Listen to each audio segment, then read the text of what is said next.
परिस्थितियां जैसी भी हो, जब ग्रह अनुकूल ना हो, तब धैर्य और विवेक ही सबसे बड़ा उपाय बन जाता है। इस बात को आप गांठ बांध लो, इस बात को आप जहां भी चाहो लिख लो, तो आपके लिए अच्छा रहेगा कि परिस्थितियां जैसी भी हो, जब ग्रह अनुकूल ना हो, तब धैर्य और विवेक ही सबसे बड़ा उपाय रह जाता है। हेलो, नमस्कार, सत श्री अकाल, केम छो, कसे का केरो हाल है, केना छी यहाँ सब, कैसन बानी, हाउ आर यू, कैसे हैं आप लोग, केमो नाचो मनक्कम खम्हागनी हुकुम केमती अच्छंती की खबोर नमस्तुभ्यंग, राधे राधे। कर्क राशि वालों, आज के इस वीडियो में मैं डॉक्टर राजा मिश्रा आपको बताने जा रहा हूं जनवरी 2026 के बारे में कि ये साल का पहला महीना, प्रथम मास आपके लिए आखिर कैसा रहने वाला है, किस मामले में अच्छा है, किस मामले में खराब है, कौन सा ग्रह आपके पक्ष में है, कौन सा ग्रह आपके विपरीत है, इस विषय पर मैं चर्चा करने जा रहा हूं। आइए देवी और सज्जनों, सबसे पहले ग्रह की स्थिति को समझ लें कि ग्रह कौन सा कहां पर में है, फिर हम लोग समझने का प्रयास करेंगे बाकी चीजों को, कि बाकी चीजें जो हैं उसकी क्या स्थिति है। देवी और सज्जनों, ग्रहों का गणना भी मैं लिख दूं कि कौन सा ग्रह कितने तारीख से कितने तारीख तक कहां पर में है। हाँ, अब आप देखें कि सूर्य देव जो है सो 14 जनवरी तक धनु राशि में आपके कुंडली के नवम भाव में यहाँ पर में विराजमान है। इसके बाद 14 जनवरी के बाद सूर्य देव आ जाएंगे सप्तम भाव में, तब तक इनको यहीं रहने दो। मंगल देवता जो हैं सो ये भी 16 जनवरी तक छठे भाव में विराजमान है नवम राशि में, और फिर आ जाएंगे सप्तम भाव में दसम राशि में। बुध देवता जो हैं सो ये भी 17 जनवरी तक विराजमान है कुंडली के छठे भाव में, फिर आ जाएंगे सप्तम भाव में, तो इनको यहीं रहने देता हूँ। शुक्र देवता जो हैं सो 13 जनवरी तक यहाँ पर में छठे भाव में, और फिर सप्तम भाव में चले जाएंगे। क्या होगा परिणाम, एक एक करके समझने का प्रयास करेंगे हम लोग। देवगुरु बृहस्पति पूरे महीने यहीं पर में कुंडली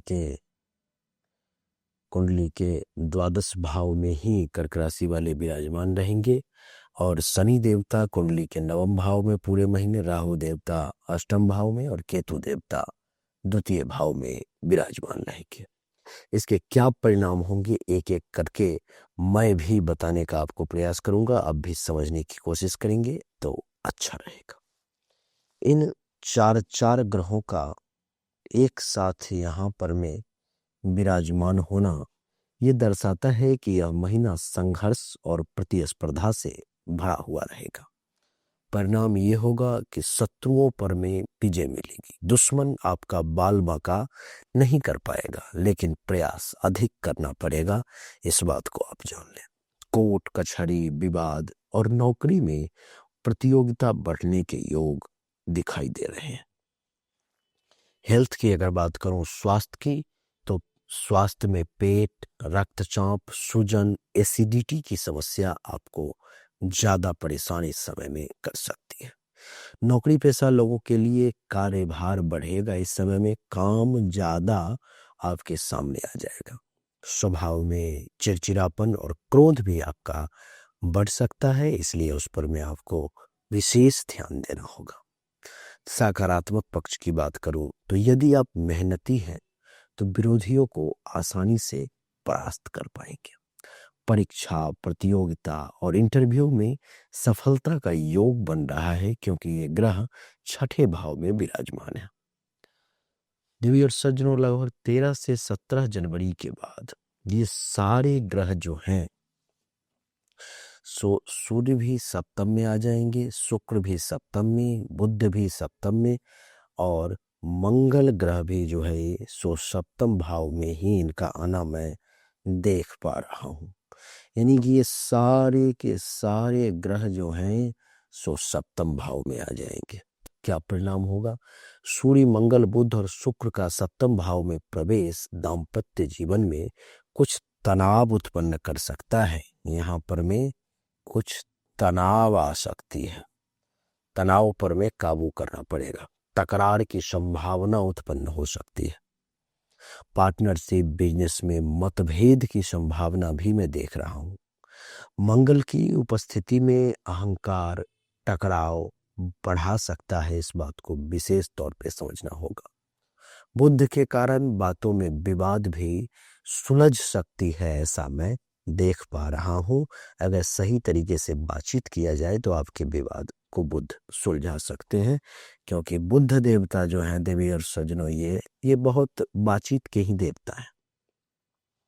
सलाह यह है कि वाणी पर में संयम रखें। जीवन साथी से संवाद में पारदर्शिता बना करके रखेंगे तो अच्छा रहेगा। देवगुरु बृहस्पति जो है देवी और सज्जनों कुंडली के द्वादश भाव में 12वें भाव में विराजमान है, और 12वें भाव में विराजमान होने के कारण खर्च, विदेश, आध्यात्म और एकांत का भाव विशेष तौर पर सक्रिय हो जाएगा। परिणाम की बात करूं तो अनावश्यक खर्च को ये देवगुरु बृहस्पति कुछ जो है सो बढ़ा सकते हैं। विदेश यात्रा या विदेशी संपर्क का कुछ योग जो है सो ये बना सकते हैं। आध्यात्मिक रुचि आपकी बढ़ सकती है। मानसिक रूप से कभी कभी अकेलापन आप महसूस कर सकते हैं। चौथे शनि की अगर बात करूं तो शनि देव जो है सो नवम भाव में यहाँ पर में विराजमान है। शनि का नवम भाव में यहाँ पर विराजमान होना ये दर्शाता है कि भाग्य परीक्षा में है, लेकिन अस्थाई फल देगा। भाग्य से कम कर्म से अधिक लाभ आपको मिलेगा। पिता या गुरु से मतभेद भी संभव है, ऐसा मैं देख पा रहा हूं। धार्मिक कार्यों में बाधा, लेकिन आस्था जो है आपकी वो बनी रहेगी, ऐसा मेरा अनुभव कह रहा है। धीरे धीरे प्रगति पर टिकाऊ सफलता आपको मिलने के योग है। राहु की अगर बात करूं तो देवी और सज्जनों, राहु जो है सो कुंडली के अष्टम भाव में विराजमान है। यहाँ पर में कुंडली के अष्टम भाव में कुंभ राशि में राहु का विराजमान होना ये दर्शाता है कि अचानक से घटनाएं घट सकती है। रहस्य, भय, ये सब सामने आ सकता है। परिणाम ये होंगे कि अचानक धन हानि या स्वास्थ्य चिंता आपको परेशान कर सकती है। गुप्त शत्रु सक्रिय हो सकता है। रिसर्च, तंत्र, गूढ़ विषयों में आपकी रुचि जागृत हो सकती है, इसलिए आप इन चीजों को पढ़ने का, जानने का भी प्रयास करें। बात अगर मैं करूं केतु देवता की, केतु कुंडली के द्वितीय भाव में विराजमान है, जो वाणी और धन पर में प्रभाव डालेंगे। क्या परिणाम होगा? कड़वी वाणी से नुकसान के योग बनेंगे। धन का संचय कठिन हो सकता है। आध्यात्मिक सोच में वृद्धि के योग बन रहे हैं, इसलिए आप इस पर में ध्यान दें। अगर मैं इस पूरे विवरण को संक्षिप्त में अगर कहना चाहूं तो मैं कहूंगा कि जनवरी 2026 संघर्ष प्लस आत्म संयम का महीना है। शत्रुओं पर विजय संभव है, लेकिन रिश्तों में सावधानी भी जरूरी है। खर्च और स्वास्थ्य पर नियंत्रण रखना भी आवश्यक है। धैर्य से काम लिया तो महीनों के अंत में, ये जो महीना जब खत्म होगा तो इसके अंत में आपकी स्थिति सुधर जाएगी। उपाय की बात करूं तो सूर्य को जल अर्पण करें। हनुमान जी को मंगलवार को जो है सो जाकर के दर्शन करें और वाणी में मधुरता लाएं।